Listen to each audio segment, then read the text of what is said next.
1. The Tinder Bumble gods have smiled upon me, friends. Been seeing one friends with benefits from Tinder for a few months now. Talked about it before. I might have dropped her off a roof at one point. So far, we're on the same FWB page. Have super open discussions, where we can even talk about other people we're dating. Went to a festival together a few weeks ago, etc. Really fun overall. We've also talked about including others in our fun, but just never gotten it together. Thursday morning, I get to work and she's texting me, panicking about what to do because she just hooked up with a chick for the first time. She was hiding in the bathroom while I pep talked her into just going back in there and acting like she would for any hookup. She stops responding for a while and around 11 is like, "You should leave work now." Fuck. Too much shit going on. Cannot. I'm also so worked up at just the thought I need to calm the fuck down if anything's gonna happen. Be cool. Be cool. Eventually leave as early as possible. On the way home, she's texting me. I've stalled as long as I can, but I'm losing her. Fuck times 2. I blew it. No, well, I tell her I'm off early and ready to drink anyway, so we go chill for a while. But after a few drinks, and we're talking more about it, I realize I have an old Bumble friend who has discussed similar things with me. I had actually brought up each of them to the other the last time it came up. I just spaced on it. Well, I figure it's now or never. Check with Tinder FWB and show her a pic. She's pretty, okay. Then text Bumble friend. Holy shit, she's free and down to. Still, just a meet and greet, no guarantee of anything unless everyone clicks, obviously. She ends up meeting us at a different bar. I grab her a drink and hit the bathroom, to give them a minute together. Come back out, things are not looking good. Friendly enough, but just standoffish. I sit down and try to grease the skids a bit. Things honestly start getting blurry at this point, but conversation is going well enough. Random dude comes up to our table to offer to buy us shots because that's what he does or something. We take them, mistake. And Tinder FWB basically says to him, "Okay, go away now. I'm trying to flirt with these two." Fuck yes. I've somehow missed when the transition happened, but things are looking good. Eventually, one goes in for a kiss across the table, and we trade kisses all around. We'll chug our beers and get the fuck out of there as I'm pounding my screen to get the lift there faster. I end up sitting in front, trying to distract the clearly uncomfortable driver, while they make out and back. Get back to my place, clothes come off, fun starts to be had. Yes! This is finally happening. Alright. Let's get it in. Wait, no. Fuck. I drank way too much. That bastard and his shots. I can't believe I have whiskey dick while two beautiful women are going to town on each other in my bed. Still, make the most of it, and have plenty of fun for a few hours. Apparently there was an earthquake at some point that none of us noticed. A bit distracted. Bumble friend leaves after a few hours sleep to go to work. Tinder and I wake up hours later. Fuck while talking about Bumble friend. Hang out more, fuck again. I discuss it with both after the fact, and we all agree it will happen again, but with less booze on my end. Fucking shots. I'm old enough to know better. 2. I hope as many people can read this as possible, so no one further falls into this trap. So I match with an attractive girl on Tinder. We talk for a few hours, and to my surprise, she wants to hang out after only a few hours of talking. I insist she's a fake account, so she adds me on Facebook. She's real. I notice we have a mutual friend, so I proceed to call him. He doesn't pick up. She asks me if I could pick her up next to a local strip club. This is obviously a major red flag, but hey, I go with the flow. As I'm driving, I'm totally expecting to be catfished. Only some gas loss, but no. There she is, standing out front. At this point, I'm caught off guard, but proceed to pull up and pick her up. She enters my car, hands trembling. She suggests we drive to her hometown, which is 30 minutes away, and grab a drink. I agree. As we are driving, I am attempting to talk to her, but she isn't talking to me at all. All she is doing is holding her phone with GPS coordinates to our destination on her lap, and actually ignoring me. I feel like a total cab driver. About halfway there, I start blasting music. That's how bad it becomes. I kinda got a feel for what was about to happen. We arrive at her hometown, and she asks me to quickly stop by her apartment. I park. She sprints out of my car. She's hitched me for a fucking ride. She sprinted behind this random apartment into an alleyway. So I'm literally sitting in the dark parking lot in this random town at night all alone. I feel terrible. Had a horrible drive home. I text her, and her first message back is, "If you text me again, I'll call the cops." My friend so happens to call me. She's an escort and a local meth user. Takeaways. I'm lucky I didn't get robbed, beat up. Always meet in a mutual location. Don't be too hasty with Tinder. So there you have it, my debacle of a Tinder story. I ended up deleting Tinder because of it, as you can imagine. It took a huge mental toll on me. And for the record, I would have gave her a free ride if she would have just asked nicely. 3. So I met this girl on Plenty of Fish. We talk on the phone and she is relatively normal, albeit somewhat shallow. Before the first date ends, she sends me a nude pic. And I was like, okay, she must be interested, but she tells me she is a virgin. The first date went well, and again seemed relatively normal with some quirks that I found cute, but we don't have sex or kiss, except her hugging me and kissing me on the cheek. No red flags. So second date is a yes for me and her. A few days before the second date meeting, she texts and says how bummed she is because she went on another date a few days after our first and he rejected her. For me, no big deal. We only had one date, and I was lining out a date with another woman. Then she proceeds to tell me about her past, which is beyond messed up, with physical and sexual abuse and forced marriage by her parents for money. Now, being a victim of child abuse, I could relate, so it did not scare me. But I should have taken it as a red flag, considering you were telling me this when we literally just met in person once. But date 2. The plan was we play retro games on my laptop at her place, and then eat food somewhere. Day of, she has a court date, and says she will text me when to come over. Turns out her court date was against the husband she was forced to marry, so not good. I can't really do anything as I'm waiting for her text so I can come over. Not till 4 p.m. do I get her text, and naturally, she is not pleasant. Should have cancelled, but no, I am too stubborn as I waited for the text. So I show up, and she is literally in the fetal position crying. So very awkward. I am awkwardly trying to comfort her. Then she starts the whole, "I'm going to be alone forever. I really want a boyfriend. I am too damaged. I want to be worshipped," etc. Now that right there is cause to run away. Then she tells me she has bipolar disorder and has been off meds for 2 weeks. Now, I have bipolar disorder as well, but I make an effort to take care of it, and have been stable for a long time. Instead of leaving, I somehow cheer her up, but I cheer her up too well, and she starts to get manic, and I can tell. We go to walk her dog together, and she continues that I want a boyfriend who worships me and buys me things. In addition, she starts saying some odd things like, "I want to be daddy's little girl in my next relationship," and an anti-Semitic thing, telling me that a woman walking by is a Jewish whore repeatedly, but assures me she is not anti-Jewish. I would have left, but unfortunately my bag, with my laptop, is at her place. We get back, and she wants to play retro games, and I can't think of a reason to split. But she is starting to get sexual, saying what a butt plug is, and insist that I look it up on my phone. Then she cooks something for us. During the meal, she tells me that she roofied the soup.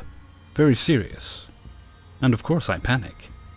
Then she laughs maniacally, saying that she will lock me up in her closet, tie me up and feed me scraps. Again, super panic.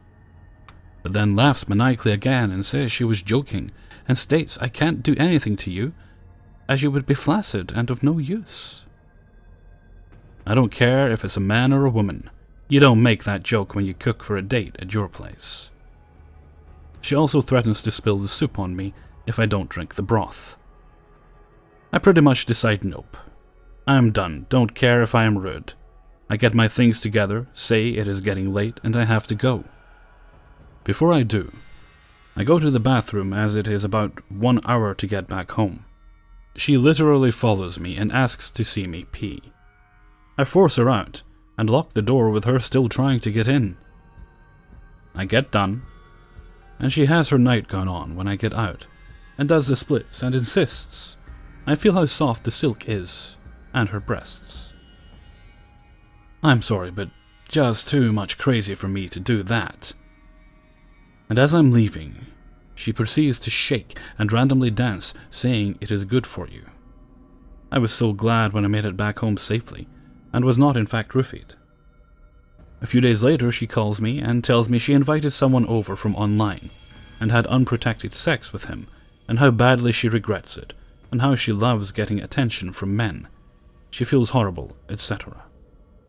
So yeah, if any attraction to her did not die on the second date, this made sure any attraction was completely dead. I pretty much said I really have no attraction to you whatsoever, and if you want, let's be friends and nothing more, and said bye. Never heard from her again, thankfully.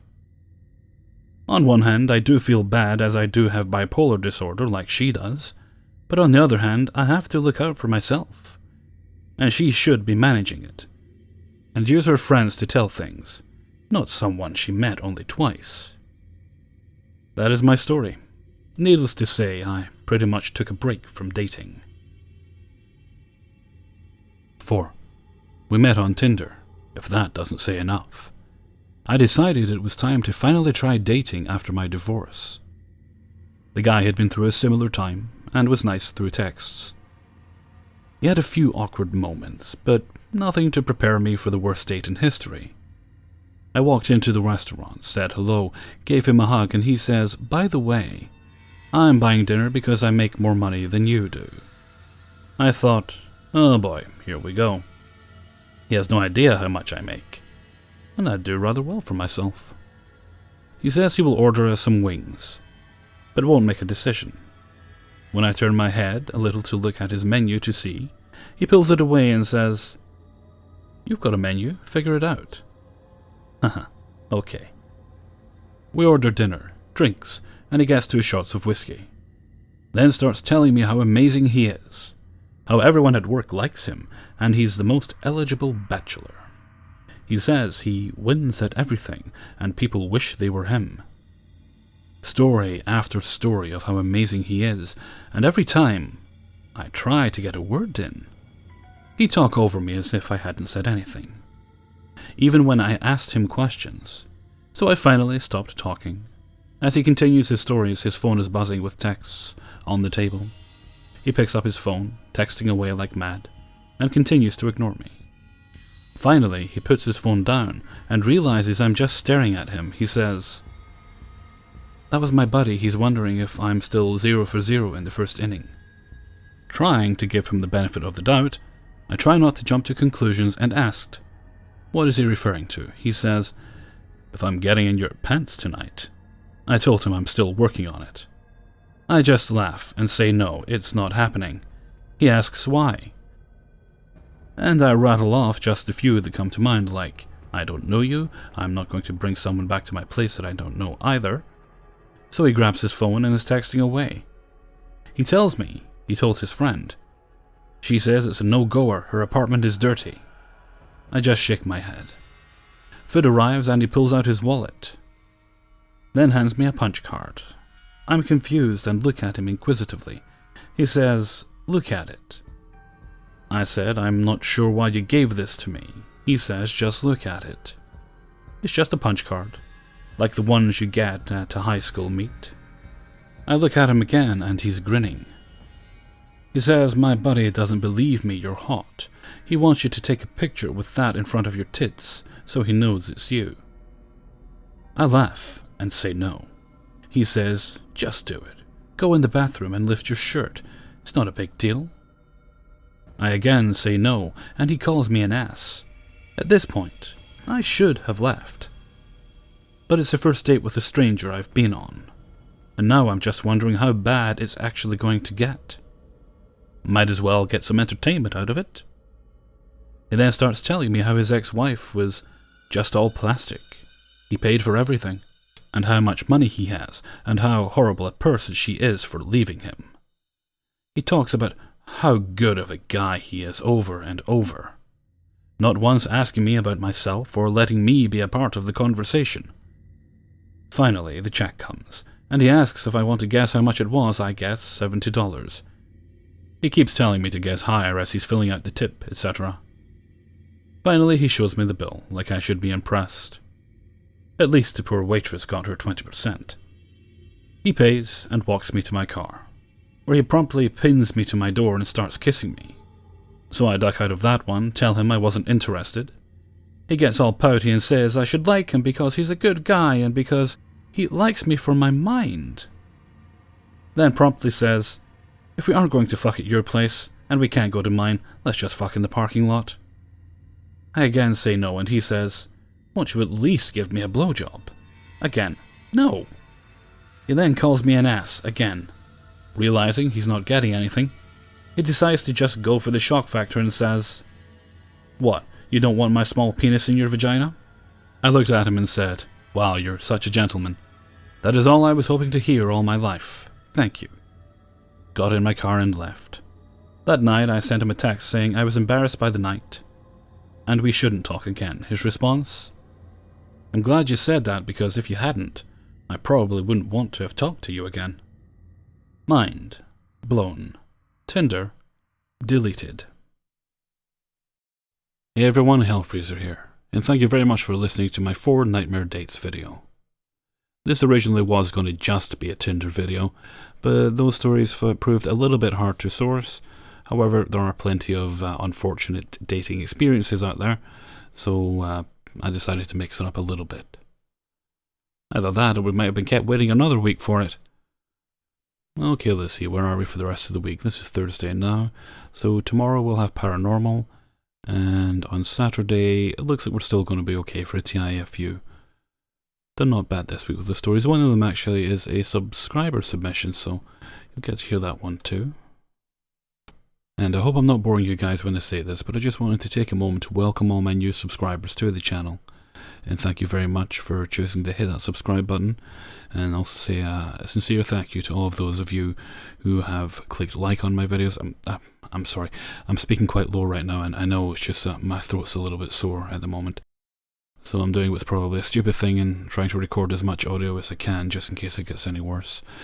But as I was saying, just thank you for everyone who's new to the channel and everyone who has liked my videos, everyone who has shared and retweeted the videos. Thank you so much for that too. I said to myself at the start of the year, it'd be really nice if I work really hard, maybe I can hit 10,000 subscribers by the end of the year. And here we are, we just passed 15,000, and that it's so exciting for me when I look at that and I see how well the channel's done since it started. So thank you so much, because that doesn't happen if it's just me putting stories up. That obviously requires people to watch. It requires people to think, oh, I know someone that might enjoy this, and to show that video to them as well. So thank you so much. I was also having a glance at how well the last 30 stories video I did, and that's doing really well. That's my first video to pass 100,000 views. Now, I don't know how many of those are unique views and how many of them are people going back and watching again, but that's 1,000 views. That's so amazing to me. I never thought I would get to that point so quickly. So it's really good for me to see. I'm actually about to start work on the next one. I don't want to overload you guys with them too much, so I'm thinking maybe once every couple of months it'd be a good idea for those videos. Yeah, I think that's quite doable as well. I'll also need to be more sensible and make sure I'm not doing all the work for them at once. So the plan right now is I'm going to start sourcing stories, just like I did last time, just gradually over the course of a few weeks. And once I've got the 30 stories, I'll begin recording them just little by little. I don't think we need to rush it. Take my time, get better results. That's, as a rule, that's the way to do things.